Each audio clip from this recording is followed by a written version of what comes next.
তোমাদের first poem composed রচিত হয়েছিল। কবিতাটার নাম হচ্ছে আপন ওয়েস্টমিনস্টার ব্রিজ।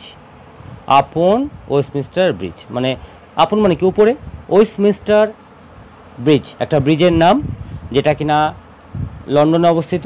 আর লন্ডন মানে বুঝতেই পারছো ইংল্যান্ডে। এবং এটা রচনা করা হয়েছিল কবে? সেপ্টেম্বর 3, 3রা সেপ্টেম্বর 1802। কত খ্রিস্টাব্দে? 1802। তাহলে কম্পোজ মানে কিন্তু রচনা করা হয়েছিল এই আপন ওয়েস্টমিনস্টার ব্রিজ কবিতাটা 3 সেপ্টেম্বর 1802 সালে। অ্যাকচুয়াল উইলিয়াম ওয়ার্ডসওয়ার্থ, দেখতেই পাচ্ছ কবি উইলিয়াম ওয়ার্ডসওয়ার্থ, ওনার বোনের নাম হচ্ছে ডরোথি। তো সেই ডরোথির সাথে যাওয়ার সময় তার একটা ছোট্ট অ্যাডভেঞ্চারের কথা লিখেছেন। যাকে তার আগে আমি একটু কবিতার সম্বন্ধে বলে দিচ্ছি, সেটা একটু ভালো করে শুনে নাও এবং পারলে বইয়ের পাশে পেন্সিলে লিখে নিতে পারো। তো আপন ওয়েস্টমিনস্টার ব্রিজ এই কবিতাটা হলো কিন্তু একটা পেট্রাকান সনেট। স্ল্যাশ দিয়ে লেখো অ্যান ইতালিয়ান সনেট। সনেট বলতে আমরা আগে কী বুঝি সেটা আগে জানা দরকার। সনেট হচ্ছে 14টা লাইন হলে সেটাকে বলা হয় সনেট।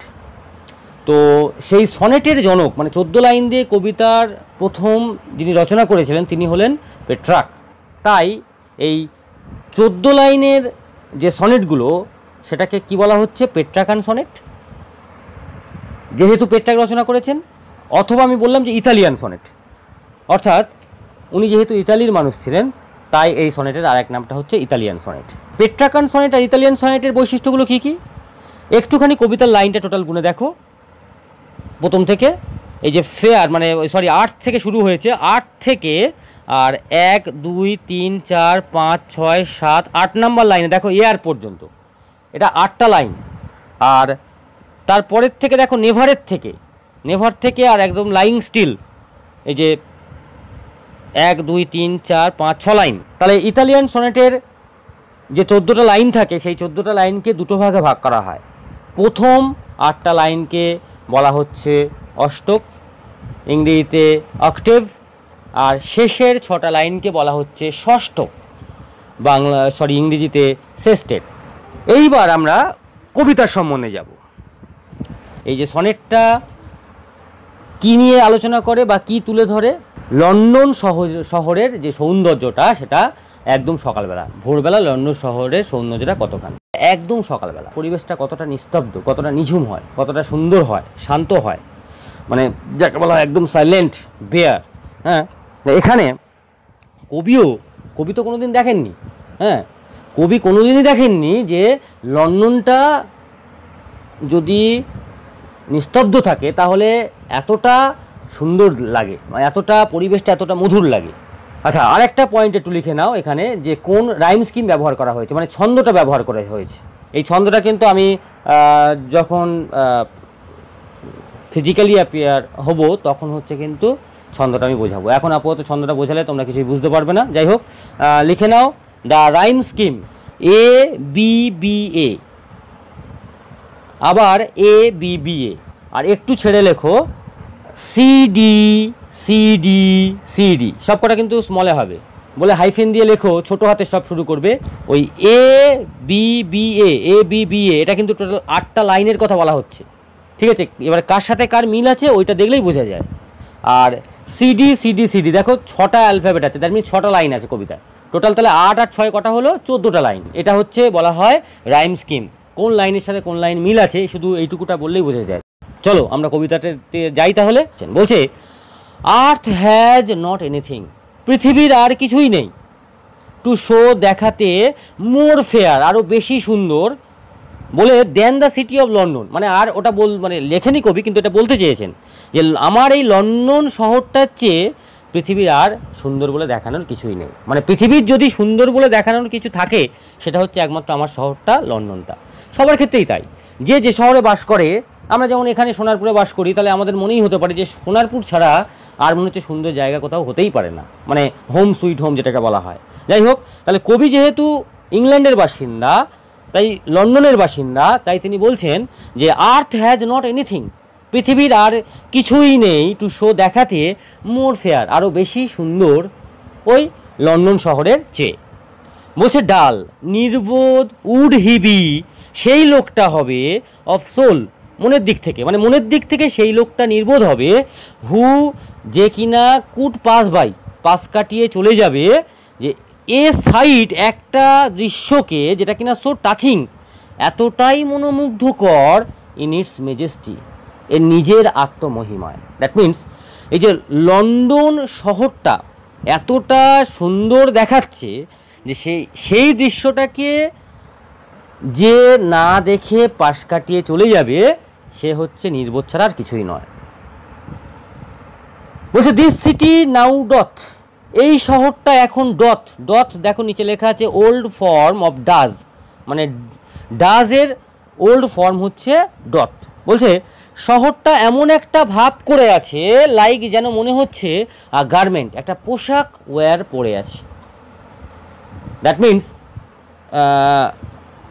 ওই যে লন্ডনের যে বাড়িঘরগুলো, ঠিক আছে, লন্ডনের বাড়িঘরগুলো দেখবে খুব সুন্দর হচ্ছে রংচঙে হয়, ঠিক আছে, খুব রংচঙে হয়, এবং যেহেতু ওটা হচ্ছে ঠান্ডার দেশ, সকালবেলা একটু হালকা হালকা কুয়াশা পড়েছে, তো সেই হেতু ওই যে বাড়িগুলোর উপরে তো কুয়াশা পড়েছে, কালারগুলো যেন চকচক করছে, যেন মনে হচ্ছে যে নতুন জামা কাপড় পরলে যেমন চকচক করে না, সেরকম মনে হচ্ছে। তাই বলছে যে দ্য সিটি নাও ডথ, শহরটা এখন এমন একটা ভাব করে আছে, লাইক মনে হয় গার্মেন্ট ওয়্যার, যেন একটা পোশাক পরে আছে।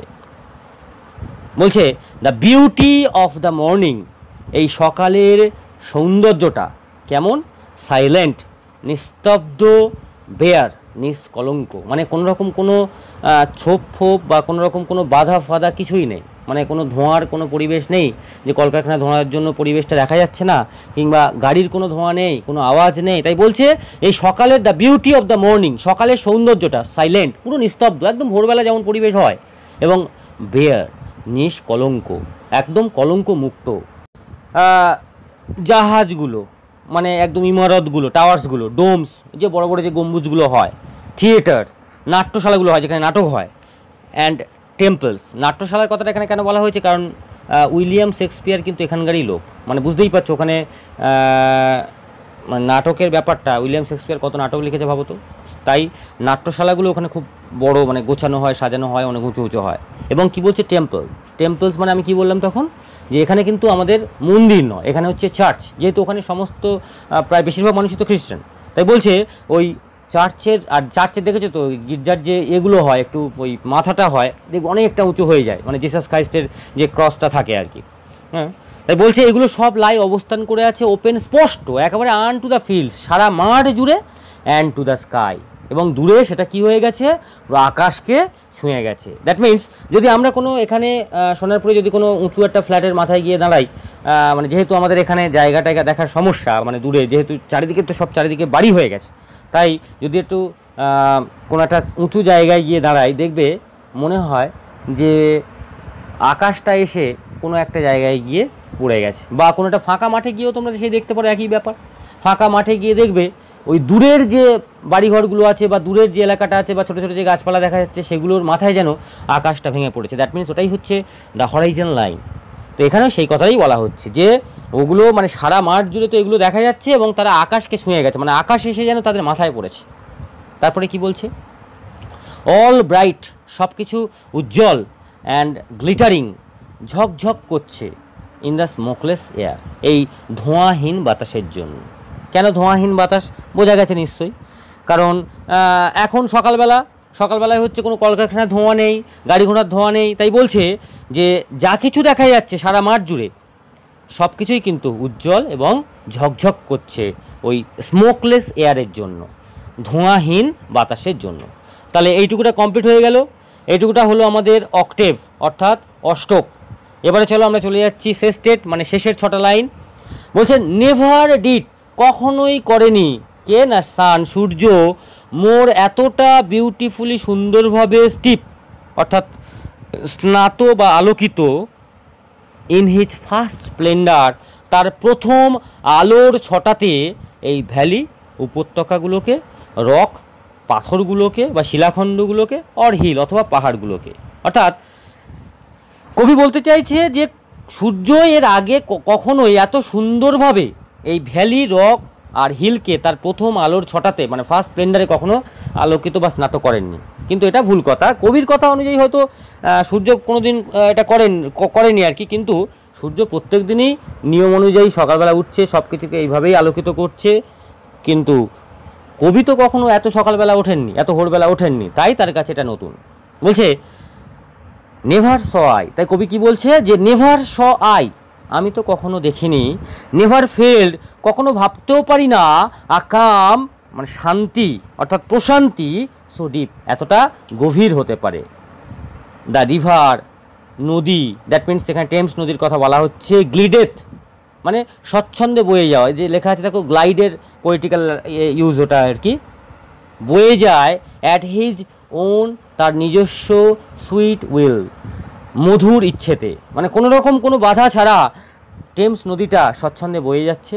বলছে ডিয়ার গড, হে ভগবান, দ্য ভেরি হাউসেস, বেশিরভাগ বাড়িগুলো সিম মনে হচ্ছে অ্যাসলিপ, ঘুমে আচ্ছন্ন।